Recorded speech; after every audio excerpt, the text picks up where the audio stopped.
লোকসভা নির্বাচনের মুখে বড়জোড়ায় বিক্ষুব্ধ 4 পঞ্চায়েত সদস্যকে দলে ফেরালো তৃণমূল। বিপাকে পড়েই দলে ফেরাচ্ছে কটাক্ষ বিজেপির। ঘরের মেয়ের টানে ঘরে ফেরা দাবি তৃণমূলের। কেউ 7 বারের পঞ্চায়েত সদস্য, কেউ আবার একবারে নবাগত। পঞ্চায়েত নির্বাচনের আগে দলের টিকিট না পেয়ে এরা সকলেই অভিমানে দল ছেড়ে নির্বাচনে নির্দল হিসেবে প্রতিদ্বন্দ্বিতা করে জিতেছিলেন। লোকসভা ভোটের মুখে সেই অভিমানীদের ফের ঘরে ফেরালো তৃণমূল। বাঁকুড়ার বড়জোড়ার এই ঘটনায় রীতিমতো রাজনৈতিক চাপানোতর শুরু হয়েছে। বিজেপির দাবি, ভোটের মুখে বিপাকে পড়েই তাদের দলে ফেরাচ্ছে তৃণমূল।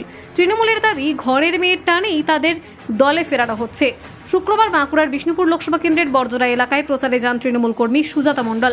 প্রচারের মাঝেই বড়জোড়া চৌরাস্তা মোড়ে নির্দল 4 পঞ্চায়েত সদস্যের হাতে তৃণমূলের পতাকা তুলে দেন সুজাতা মণ্ডল সহ তৃণমূলের জেলা নেতৃত্ব।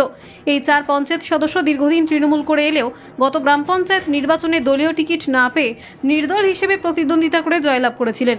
গত পঞ্চায়েত নির্বাচনের আগে গোঁজ প্রার্থী এড়াতে এই ধরনের নির্দলদের আর কোনোদিন দলে ফেরানো হবে না বলে হুইপ দিয়েছিল তৃণমূলের সেকেন্ড ইন কমান্ড।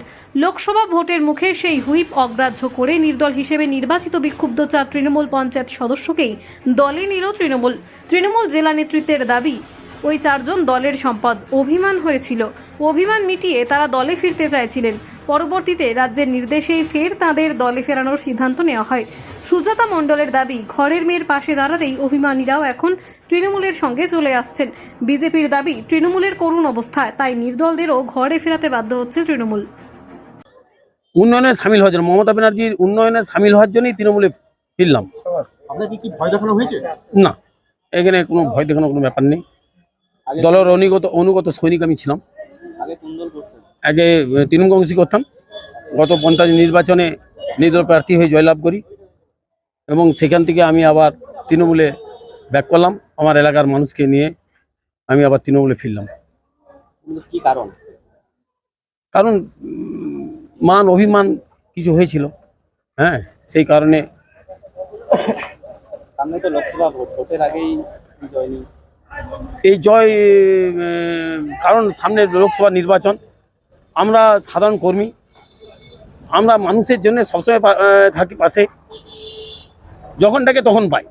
এরা কিন্তু বড়জোড়ার মানুষ জানে আমরা সেই মানুষের কাজ করার জন্য, আরও ভালো বেশি করে কাজ করার জন্য মমতা বন্দ্যোপাধ্যায়ের উন্নয়নে সামিল হয়ে আমরা এই যোগদান করলাম। আপনার নাম? আমার নাম গোপাল দে, বড়জোড়া 7 নম্বর বুথের পঞ্চায়েত সদস্য। এইরকম বিষয় নয়, এরা বিক্ষুব্ধ নয়, এরা আমাদের দলের একনিষ্ঠ কর্মী। 7 বারের পঞ্চায়েত সদস্য গোপাল দে, লক্ষ্মী পালও এখানে রয়েছে, আয়েশা আছে, মালা বাউরি আছে, এরা সব আমাদের দলের একনিষ্ঠ সদস্য। এরা পঞ্চায়েত ভোটের সময় কিছু ভুল বোঝাবুঝি হয়েছিল, দলের অনুগত সৈনিক। ভুল বোঝাবুঝি মিটে গেছে, ওরা ফিরে আসছে। ওরা আমাদের কাছে আবেদন করেছিল, আমরা আবার কলকাতায় পাঠিয়েছিলাম, সেখান থেকে মানে অনুমোদিত হয়ে এসছে। অনুমোদিত হওয়ার পরেই আমরা সিদ্ধান্ত নিয়েছি যে না, এরা যেহেতু দলের অনুগত সৈনিক ছিল, তাদেরকে বাইরে রেখে আমাদের ভোটে যাওয়া বিষয় নয়। আর আমাদের কাছে এখন 2024-এ সবচেয়ে যেটা গুরুত্বপূর্ণ, যে বিজেপিকে হারাতেই হবে।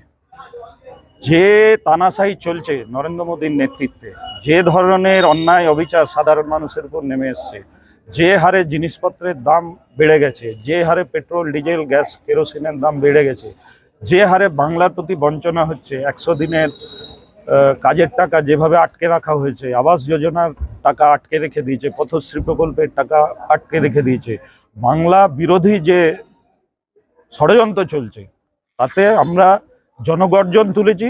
জনগর্জনে গোপাল দে, লক্ষ্মীপাল, আয়েশা শেখ, মালা বাউরিরা সামিল হয়েছে, সোমা ব্যানার্জি সামিল হয়েছে। অরূপদার বক্তব্যের দায় একমাত্র অরূপদা নেবে। আমার নাম বিক্রমজিৎ চট্টোপাধ্যায়, আমি বিষ্ণুপুরের সাংগঠনিক জেলা তৃণমূল কংগ্রেসের সভাপতি। ভোটের আগেই জয়নিং? ভোটের আগেই তো জয়নিং গুলো হয় সবসময়, কেননা আজকে গোপালদা 500 ভোট পাবে, তো গোপালদার ভোটটা আমার দলের জন্য দরকার। তো দেখুন, আপনারা ভালোভাবেই জানেন যে বিষ্ণুপুর লোকসভার আমি ঘরের মেয়ে, আর এই বড়জোড়ার মাটিতেই আমার থাকা বাস সব কিছু। তাই বড়জোড়ার অনেক মানুষ যারা একসময় অভিমান করে মানে তৃণমূল কংগ্রেস ছেড়ে নির্দলে জয়েন করেছিলেন এবং সেখান থেকে জিতেছিলেন, তার মধ্যে একজন আছেন আমাদের 7 নম্বর বুথের গোপাল দে। তিনি 7 বারের নির্বাচিত সদস্য। সামান্য কিছু ভুল বোঝাবুঝির কারণে গেছিলেন, কিন্তু যখন আমি প্রার্থী হয়েছি যখন তারা দেখেছে বাড়ির মেয়ে প্রার্থী হয়েছে, তারা তখন আর বসে থাকতে পারেনি, তারা তখন হাত নিষ্পিস করেছে, মন চটপট করেছে।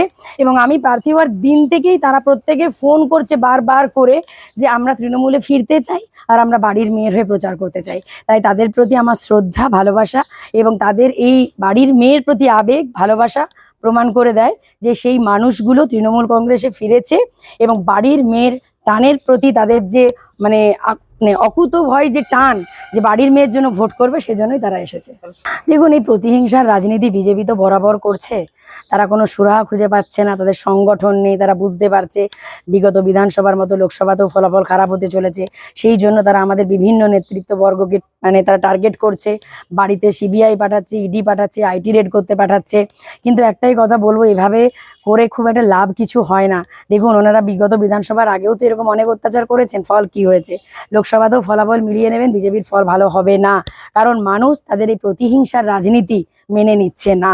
আর বাড়িতে বিভিন্ন নেতাদেরকে মানে নেতাদের বাড়িতে বিভিন্ন রেড করতে পাঠিয়ে তাদেরকে অসম্মানের ভাগিদার করার যে চেষ্টাটা চলছে, এটাও বাংলার মানুষ ভালোভাবে মেনে নিচ্ছে না। তৃণমূলের যে করুণ অবস্থা, গতকাল ওনাদের বাঁকুড়া জেলা সভাপতি তথা বাঁকুড়ার যিনি এমপি পদে পদপ্রার্থী অরূপবাবু বলে দিয়েছেন যে তৃণমূলের করুণ অবস্থা। সেই জায়গায় দাঁড়িয়ে তৃণমূলের এটা কালচার, যারা তৃণমূলকে চোর ছেচড় বলে দল থেকে বেরিয়ে যায়, দল যাদিকে বার করে দেয় লোক দেখানোর স্বার্থে, তারা আবার তাদেরকে এনে জয়েন্ট করা, এটা তৃণমূলের একটা কালচার। এটাতে আশ্চর্য হওয়ার কিছু নেই।